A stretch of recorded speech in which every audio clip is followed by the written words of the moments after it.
आप तैयारी कर लो भैया, आप तैयारी करके रखना कि जैसे ये वैकेंसी निकले 2 लाख लोग पहुंचेंगे इंडियन, 40-50 हज़ार रुपये मिनिमम सैलरी रहने वाली है दोनों देशों में। तो और आपको क्या चाहिए भाई, गल्फ की बजाय तो यार आप यहाँ जाते हैं तो आपके लिए बल्ले बल्ले हो सकती है।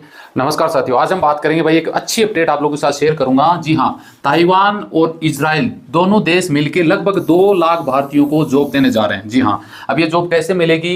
इजराइल ने, आपने सबको पता होगा, न्यूज सुनी होगी कि भैया 1 लाख भारतीयों को जॉब देने की तैयारी कर चुका है। और अभी लेटेस्ट में न्यूज आई है इजराइल के 4 से 5 दिन बाद में कि भाई ताइवान भी ये चाहता है कि हम 1 लाख भारतीयों को हमारे देश में जॉब देने के लिए तैयार है। अब ये जॉब कैसे मिलेगा, क्या इसकी स्थिति है, अभी इस पे हम डिटेल से बात करने वाले हैं। क्योंकि 2 लाख जॉब कम नहीं होते भाई साहब, 2 लाख बहुत ज्यादा होते हैं। इसका क्या रीजन है? और अगर आप चाहते हैं कि भैया यहाँ पे आप जाना चाहते हैं और सैलरी की बात करें तो भैया 40-50 हज़ार रुपये मिनिमम सैलरी आपको मिल जाएगी। जो रोमानिया वगैरह आप जाते हैं ना, यूरोप कंट्री में, इतनी सैलरी यहाँ पे मिल सकती है। वीडियो पूरा देखिएगा, अच्छा लगे तो लाइक शेयर करके चैनल सब्सक्राइब करके रख लीजिएगा ताकि हर रोज आपको दी अपडेट मिलती रहे। तो चलिए शुरुआत कर लेते हैं। अभी आप देख सकते हैं इजराइल, आफ्टर इजराइल के बाद में ताइवान ने भी बोल दिया भैया हमें 1 लाख लोगों को हम जॉब देने वाले हैं और ताइवान भी देगा 1 लाख लोगों को जॉब, यानी दोनों की न्यूज है 1 लाख। जी हाँ, 1 लाख। अब आप सोचोगे यार दोनों देश 1-1 लाख जॉब क्यों देना चाहते हैं? तो भाई सबसे पहले तो बात मैं बता दूं, इन देशों में ताइवान की अगर बात करें ना तो जनसंख्या 2025, ज्यादा दूर नहीं है, 2025 दिख रहा है आपको, कुल जनसंख्या का 20% जनसंख्या है वो ओल्ड एज हो जाएगी, यानी बुजुर्ग बन जाएंगे। 20% जो वर्कर है वहां पे। तो आपको पता है ताइवान में लेबर शॉर्टेज है। और इजराइल की बात करें तो इजराइल में आपको पता है युद्ध चल रहा था, युद्ध होने की वजह से यहाँ पे सबसे ज्यादा फिलिस्तीनी वर्कर है वो काम कर रहे थे, लगभग 90,000 अगर इजराइल की बात करें। अब युद्ध होने की वजह से वो लोग छोड़ के भाग गए, एग्रीमेंट खत्म हो गया, आगे उनका बढ़ाया नहीं है ना, आपस में उनका विवाद है, हमास का, फिलिस्तीन का, और इजराइल आपस में लड़ रहे हैं, आपको सबको पता है। तो वहां पे सबसे ज्यादा युद्ध से नुकसान भी हुआ है, कंस्ट्रक्शन लाइन सबसे ज्यादा खराब हुई है वहां पे। तो इंडिया, हालांकि इजराइल में बता दूं पहले से भी इंडिया के लगभग 20,000 वर्कर काम कर रहे हैं जो एग्रीकल्चर और हेल्थ डिपार्टमेंट में अभी भी काम कर रहे हैं। लेकिन अभी इजराइल ने घोषणा की है कि भैया हम इंडियन को 1 लाख लोगों को जॉब देने वाले हैं, क्योंकि लगभग 90,000 से ज्यादा फिलिस्तीनी वर्कर जो इजराइल में काम कर रहे थे वो अभी उनका एग्रीमेंट कंपनियों ने खत्म कर दिया, कुछ भाग गए, आपस में लड़ाई झगड़ा हो गया, तो विश्वास वाली बात हो गई। तो वो लोग निकलने की वजह से यहाँ पे कंस्ट्रक्शन लाइन में सबसे ज्यादा नुकसान होने की वजह से वो ये चाहते हैं कि इंस्टेंट हमें इंडियन वर्करों की जरूरत है। क्योंकि इंडियन लोगों की वैसे भी भैया यूरोप देशों में भी आने वाले टाइम में, आप यकीन मेरी बात को गांठ बांध लेना कि भयंकर तरीके से मार पड़ने वाली है, इंडियन लोग सबसे ज्यादा पहुंचेंगे। हालांकि इंडिया के साथ में लगभग 13 देशों ने एक एग्रीमेंट भी साइन, कुछ देशों ने कर लिया है, कुछ देश कर रहे हैं, जिसमें ऑस्ट्रेलिया, फ्रांस हो गया, जापान हो गया, नीदरलैंड, डेनमार्क, ताइवान, ये ऐसी बहुत सारी कंट्रीज ऐसी हैं जो भारत के साथ में समझौता कर रही हैं या कर चुकी हैं कि हमें भैया आप लोग हमारे देश में लेबरों को भेजा जाए। ये स्थिति है ताइवान को देखते हुए।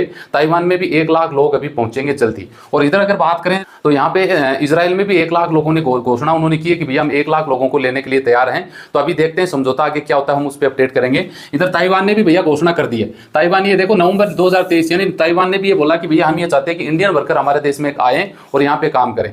ताइवान में सैलरी की बात करें तो उन्होंने ये बोला कि हमारे पास जो भी वर्कर हैं, हमारे पास जो वर्कर हमारे काम करते हैं यहाँ पे, जो उनको सैलरी है, जो उनका बोनस है, जो उनका इंश्योरेंस है, वही हम आपको देने के लिए तैयार हैं। और वहाँ पे अगर सैलरी की बात करें तो लगभग बता दूं 24-25 हज़ार ताइवान न्यू ताइवान डॉलर वहाँ की सैलरी है, वो मिलती है, जो अमेरिकी डॉलर के बराबर 800, 850, 900 डॉलर के करीब उनकी महीने की तनख्वाह बन जाती है। अब 900 का मतलब समझ लो भैया 40-50 हज़ार रुपये आप आराम से, अगर ताइवान आपको बुला लेता है तो आप जा सकते हैं। ताइवान सरकार ने यह भी बोला है कि भैया हम यहाँ पे हमारी कंपनी ओपन करेंगे जो आप लोगों को ट्रेनिंग देगी। ताइवान में सबसे ज्यादा काम पता है क्या होता है? मैन्युफैक्चरिंग का काम होता है, सबसे ज्यादा उत्पादन ताइवान में होता है। इंडिया के साथ में अच्छे रिलेशन हैं।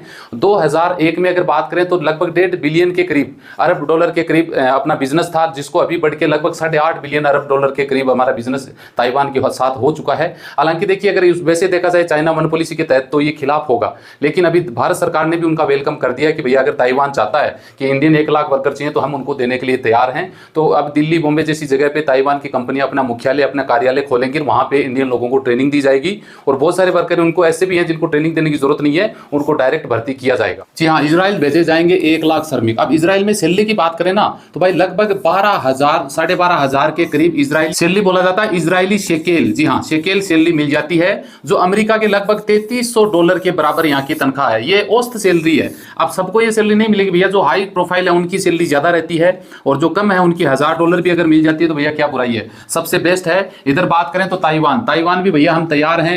ताइवान के है ना जो मेल चीफ है उन्होंने घोषणा कर दी है कि भैया आ जाओ जी, सबसे ज्यादा कंस्ट्रक्शन में और मैन्युफैक्चरिंग में ताइवान में मैन्युफैक्चरिंग सबसे ज्यादा है। मैन्युफैक्चरिंग मतलब चाइना नहीं बनाता जो आइटम होते हैं। अब चाइना का हालांकि पार्ट वो मानता है चाइना की हमारा पार्ट है, ये बोलता है कि हम 1949 से अलग से देश हैं, इनकी करेंसी अलग है, सब कुछ अलग है। लेकिन अभी देखते हैं, अभी सरकार ने इंडिया ने हाँ तो कर दिए कि हम 1 लाख अगर आप वर्कर मांगते हैं तो हम देने के लिए तैयार हैं।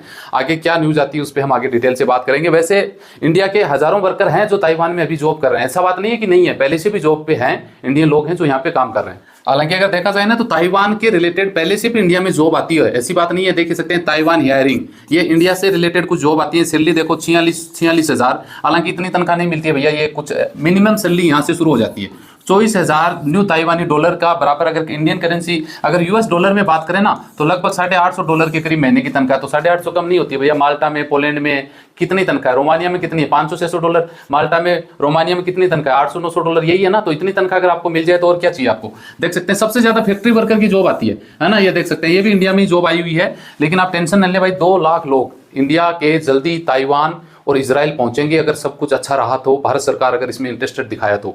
ताइवान तो जाना कोई बड़ी बात नहीं है, ताइवान में तो पहले से, इजराइल में तो जाना कोई बड़ी बात नहीं है, क्योंकि इजराइल में तो पहले से इंडिया के 18-20 हज़ार वर्कर हैं जो हेल्थ वर्कर हैं और एग्रीकल्चर से रिलेटेड, कंस्ट्रक्शन से रिलेटेड काम कर रहे हैं। और सबसे बड़ी बात यह कि जो इजराइल की जो पुलिस है ना, जो वर्दी पहनती है वो भी अपने इंडिया में बनती है, जो केरला का एक हिस्सा है वहीं पे वर्दी बनती है। आप सबको पता नहीं है तो मैं बता दूं, तो ये आप लोगों के लिए एक अच्छी न्यूज हो सकती है। और दोनों देशों का मतलब ये होता है भैया, देखिए इजराइल में भी जनसंख्या ज्यादा कहाँ है, यहूदी लोग हैं कितने हैं, जिसमें भी आपको पता है बहुत कम जनसंख्या यहाँ पे, लेकिन इनका टैलेंटेड बहुत ज्यादा लोग हैं यहाँ पे इजरायली। इस वजह से एक अपनी इकोनॉमी को एक तरफ से बूम मार दिया है। इंडिया की इकोनॉमी को देखते हुए इजराइल देश छोटा होने के बावजूद बहुत ज्यादा है, हालांकि वैसे ज्यादा नहीं है, लेकिन इंडिया की जनसंख्या को देखते हुए, वहां की जनसंख्या को देखते हुए लगभग 10 गुना ज्यादा जीडीपी आप वहां की मान सकते हैं। और ताइवान की भी यही स्थिति है भैया, यहाँ पे सबसे ज्यादा इलेक्ट्रॉनिक सामान है और भी जो इंपोर्टेंट सामान होता है वो ताइवान में बनता है, जो इंडिया में भी इनका इंपोर्ट एक्सपोर्ट होता है। तो ये एक अच्छी बात है, आप तैयारी कर लो भैया, आप तैयारी करके रखना कि जैसे ये वैकेंसीज निकले 2 लाख लोग पहुंचेंगे इंडियन,